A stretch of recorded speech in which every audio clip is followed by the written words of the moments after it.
এক মুসাফির রাতের বেলায় মসজিদের বারান্দায় শুয়ে আছেন। এমন সময় এক চোর মসজিদের মাইক চুরি করে নিয়ে যাচ্ছে। তখন সেই মুসাফির পেছন দিক থেকে চোরটিকে শক্ত করে ধরে চোর চোর বলে চিৎকার করতে থাকলো। তাদের চিৎকার শুনে এলাকাবাসী এসে দেখতে পান দুইজন অপরিচিত লোক, আবার দুইজন লোকই একজন আরেকজনকে চোর বলে চিল্লাচ্ছেন।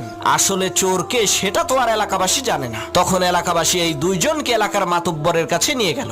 মাতব্বর বললেন, তোরা দুইজনেই চোর, তোদের শাস্তি হলো সকাল পর্যন্ত তোরা দুইজনে আত্মহত্যায় মারা যাওয়া এই লাশ পাহারা দিবি। আমরা কেউ এই লাশের কাছে থাকবো না। তাদের দুইজনকে লাশের পাশে বেঁধে রাখা হলো। তখন মুসাফির বলছে, আল্লাহ, শেষকালে তুমি আমারে চোর বানাই দিলা। আর সেই চোর বলছে, তুই আমারে ধরলি কেন বল? এই কারণেই তো তুই চোর হইলি। তখন সেই লাশ বলে উঠলো, পাইছি রে পাইছি, আসল চোর রে পাইছি। লাশের কথা শুনে চোর আর মুসাফির প্রচন্ড ভয় পেয়েছে। তখন লাশ বলে উঠলো, আমি মরি নাই, মরার ভান ধরেছিলাম আসল চোরকে ধরার জন্য।